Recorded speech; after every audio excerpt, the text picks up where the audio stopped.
Sahabat delima yang dikasihi Tuhan Yesus, Shalom. Firman Tuhan yang menjadi renungan kita pada hari ini, yaitu yang tertulis dalam Efesus 1 ayat 17. Beginilah firman Tuhan. Dan meminta kepada Allah Tuhan kita Yesus Kristus, yaitu Bapa yang mulia itu, supaya Ia memberikan kepadamu roh hikmat dan wahyu untuk mengenal Dia dengan benar. Saudaraku, harapan Paulus kepada jemaat di Efesus, di dalam doanya dia mohonkan kepada Tuhan supaya Tuhan kita Yesus Kristus di dalam Bapa memberikan roh hikmat dan wahyu dari Tuhan kepada mereka. Yang menjadi pertanyaan, mengapa Paulus tidak memintakan kekayaan, kemakmuran, tetapi justru paling dia minta adalah supaya Tuhan memberikan kepada jemaat di Efesus, yaitu roh hikmat dan wahyu untuk mengenal Tuhan secara benar. Mengapa? Karena roh hikmat dan wahyu tentang Tuhan adalah membuat manusia bijaksana.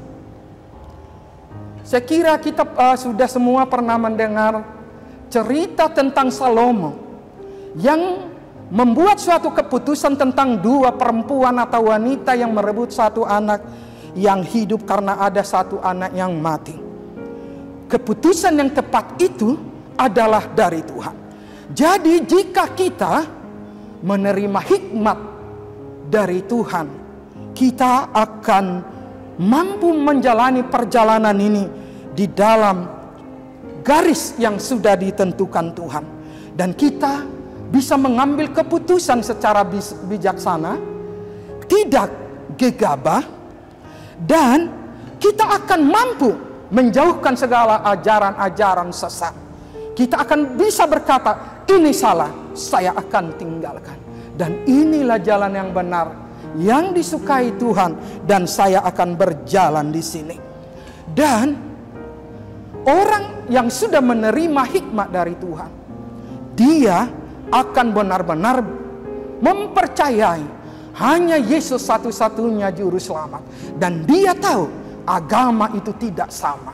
Dia bisa memutuskan siapa yang akan dia ikutkan.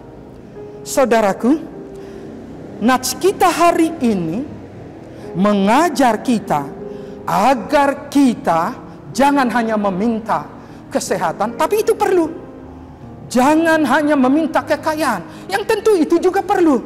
Tetapi jangan lupa, jika kita bangun pagi seperti hari ini, marilah kita minta hikmat Tuhan, supaya pada hari ini kita bisa melakukan pekerjaan kita sesuai dengan tuntunan Tuhan.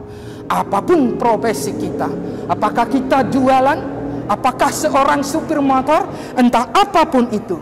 Dan kita mintakanlah kepada Tuhan supaya Tuhan berikan hikmatnya, roh hikmat kepada anak-anak kita, agar mereka juga bisa sejalan dengan kita mengikuti Tuhan. Dan dimanapun mereka tetap setia kepada Tuhan, bahkan selalu diingat dan dilaksanakan.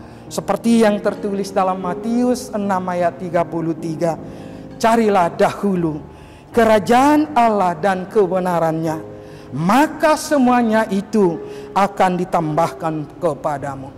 Amin. Shalom. Selamat beraktivitas.